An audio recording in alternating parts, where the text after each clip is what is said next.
кыргыз айтматовда жасап кетишкен. Анда майя кибиске көңүл бурат. Түрмөгүбүздүн бүгүнкү мейманы Нарымбек Өскөналиев Бишкектеги Герман Гмайнер окуу тарбия комплексинин кыргыз тили адабияты мугалими жана Бишкек гуманитардык университетинин окутуучусу.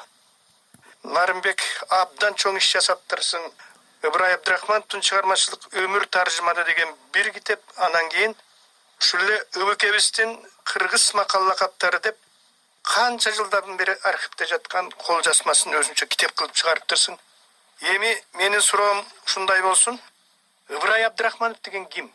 Ыбырай Абдрахманов алгачкы агартуучу, чыгаан манасчы, көрөңгөлүү санжырачы, акын жомокчу, тарыхчы этнограф, идиректүү илимпоз, фольклор жыйноочу, кыскасы кыргыз рухий улуу дөөлөттөрүн сактап калуучу десек болот.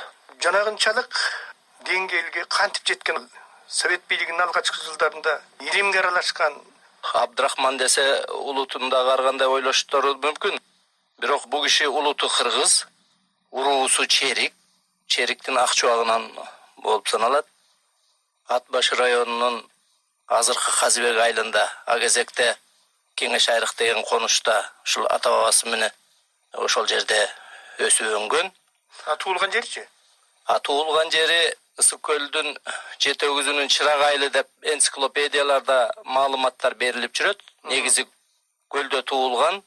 Тактап айтканда жетөгүздүн Талдуу булак деген жайлоо конушунда туулган экен. Анан билимди кайдан алган? Билимди 7 жашынан молдодон алган. Кийин Караколдогу татар мектебине кирип, аны 1909-жылы бүтүрүп, ошол эле жылы жетөгүздө мугалим болуп эмгектенип калган. Адабияттарда ак молдо дегенде анда сандууга калып жүрдүк. Көрсө бул кишини ак молдо деп аташкан экен да? Бул киши өзү ак жумал келген, сулууча келген адам болгон экен. Чын-чынына келгенде ак молдо деген бул жандаматы, бул кат сабастыгы жоюлуп, ошол балдарга билим берген, окуткан, үйрөткөн мугалим катары айтылып берилген да. Анан бул киши бала окутуп, баягы агартуучулук ишин жасап жүрүлөнөн ошо элдик өзеки чыгармачылыкка кандайча байланып калганын айтам да, кызыгып. Эми элдик өзеки чыгармачылыкка өзү тубаса шыгы бар үчүн байланып калды да. Өзү мугалим болуп иштеп жүргөндө көп сөз билгилердин оозунан көп чыгармаларды, санжыраларды, тарыхый бир маалыматтарды угуп, ушуга кызыга баштаганда. Мисалы, кээ бир ойлойт, жана Манасты жазып калууда Мифтаков жана башкалар барып, анан ошол Ыбырай менен бирдикте жазып ошондон уланып кеткен деп. Бул жылдар 22-жыл болуп эсептелинет. Биз бул кишинин кол жазмалары менен таанышып, терең изилдеп көрсөк, бул киши ошол мугалим болуп баштаган учурдан эле элдик өзеки чыгармачылыкты жыйнай баштаган экен да. Тактап айтканда, муну далилдей турган, мисалы 1915-жылы ошол жетөгүздө Кобуралдаш дегенге элдик өзеки чыгармачылыкка кызыккан адам экен, ошону атайын издеп жүрүп, Барскондон таап, анан ошо кишинин оозунан көп материалдарды жазып алган. Абдулкай Алдашевдин атасы болуп калат да. Андан сырткары баягы эл менен Кытайга качкан учурда ошол Кытай жерден дагы Какшаалда Балта дегенден көп материалды жазып алган экен. Демек, бул маалыматтар бул кишинин эчак эле элдик өзеки чыгармачылыкты мурда эле баштагандыгы жөнүндө сөз кылынат. Бул факты болуп эсептелинет. Бул киши манасчы болгон. Манастын 3 бөлүгү боюнча, Манас Семетей Сейтек боюнча өзүнүн варианты бар киши. Кандай болуп манасчы болуп калды деп ой туудурсак, бул киши кенедейинен эле ушул Манаска кызыгып, жана Акылбектер ошол учурдагы көл өрөөндөгү мен деген манасчыларды манасын угуп, түнү менен ошолордун жанында отуруп угуп, уктап калганга чейин ошол отуруп Манас өзүнө калыптанган киши экен. Анан эми эч бир адабияттарда жок, бирок мен өзү туугандарынан, жакын адамдарынан уккан маалыматым боюнча, бул киши ошол Манаска кызыгып, Манасты угуп жүрүп, өзү түн ичинде элирип, отура калып Манас айтчу экен. Атасы Абдраман деп, бул Абдрахман, көл өрөөндө чылк күмүш аталган кадыр барктуу адам болгон. Анан ошол кадыр барктуу адам, жакшылар менен байланышып жүргөн адам өзүнүн баласынын манасчы болушун каалаган эмес. Анан ошон үчүн токтот тургула деп түн ичинде элирип манас айтып аткан учурунда үстүнө муздак суу куюп токтот туруп ошентип аябай кыянаттык кылышканда, бирок ошого карабай бул киши кийин жанагындай манасчы болуп 3 жылдык боюнча толук вариантын алып чыкканга чейинки өсүштү берген. Эми Нарымбек Кытайга качкан, бул киши дагы. Ооба. Анан Сагынбай да качкан экен да. Кытайга. Эми кантип кошулуп калган дейм да. Сагынбайга ал учурда байланышы жок болгон бул кишинин. Мол маселеге кайрылачы, мисалы, кайдан жүрүп көлдө туулуп калды деген маселеде. Баягы 19-кылымдын 2-жарымында Коголаңдуу учурда ошол туугандар өйдө ысык көл менен нардын ортосунда үстүнкү зона деп коебуз, азыр Акшыйрак деп атпайбызбы, жана чоң жайлоо.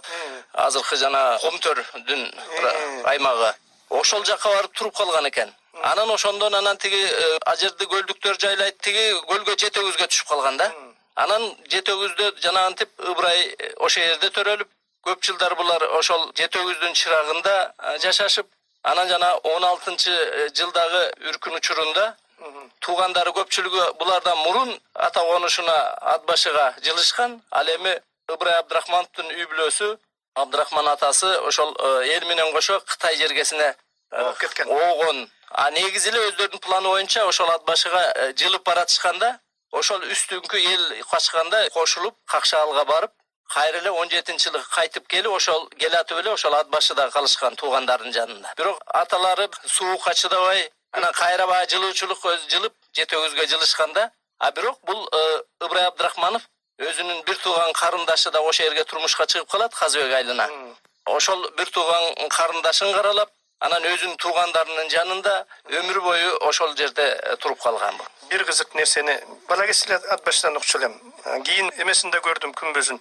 Ал кезде биз үчүн таптакыр бир кызыктай болчу эле да. Тирүү кезинде өзүнө күмбөз салдырып койду бул киши. Ушу Ыбырайдын күмбөзү деп айтып жүрүшчү эле. Кийин анан көз өткөндө ошол жака коюлбады ошо. Эми бул абдан кызык. Жана биздин белгилүү жазуучулардын кээ бир ушул маселелерге кайрылганы дагы ушу кишинин тарых таржымалынан улам болсо керек деп да ойлойм. Бул киши аябагандай тыкан, тың, көрөгөч киши болгон экен. Бул киши өзү үй бүлө күткөн. Ошол жетөгүздө Талиб Ахун деген белгилүү билимдүү киши болгон экен, ошол кишинин кызын алган экен. Уйгурбу? Жок, кыргыз эле.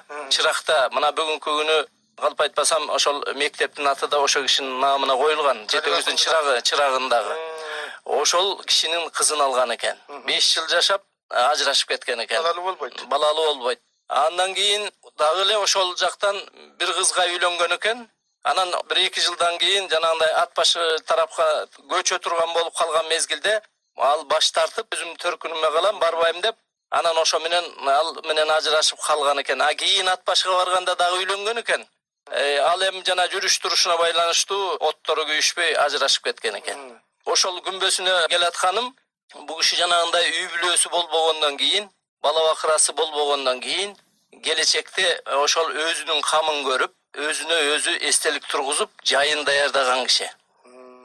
Өзү Сатыбалды Намат деген белгилүү чыгаан методист окумуштуу, мына ушу кишинин түздөн түз жээни болот.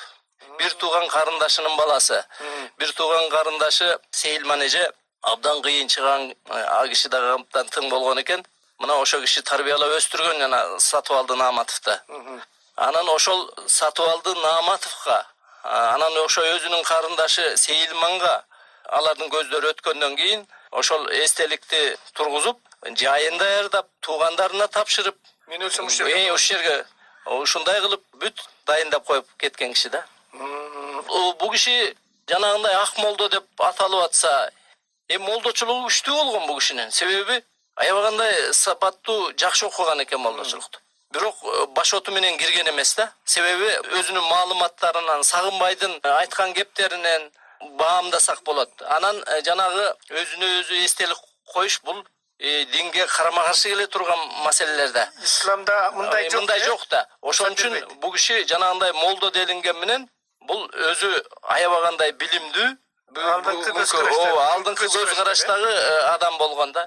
Анан бул өзү жанагындай диний окууну жакшы билип, сабаттуу болгондуктан Сагынбайдын вариантын четтетип, андан качып турушканда түздөн түз ошол Ыбырай Абдрахмановду күнөөлөшкөндө, бул сенин кылганың, жанагы диний жагына бургандын Senin göz karашın, senin kılganın dep Ыбырайды күнөөлөшкөн. Бирок ал учурунда толук ага жооп бере алган. Сагынбайдын деле көз карашы ошондой болгон да. Ал тиги бир жыл жоголуп кетет эмеспи? Манас айтып түштүккө. Анан түштүктөн келгенден кийин эле Манас өзгөрүп кетти. Бу динге басым коюп айтпасам болбойт экен деп Сакем ушинтип калчу деп Ыбырайдын үстүнө эскергендери бар. Динди баса айтпасак болбойт экен деп. Негизи быйыл 130 жылдыгын майрамдоо белгилөө жөнүндө атайын 43-катар менен токтом бар да. Анан эми ушуга байланыштуу маалымат иретинде айтып коеюн. 13 октябрь 2018 жылы Ат башы районунун Казыбек айылында бул кишинин чоң иш-чарасын өткөрүп, бир жолу Куран окуталы деп ушундай бир жакшы пландарды түзүп атабыз. Сиздер Бишкектеги Герман Гмайнер окуу тарбия комплексинин мугалими Нарымбек Өскүналиевдин аңгемесинин биринчи бөлүгүн уктуңуздар. İkinci bölüm var mı?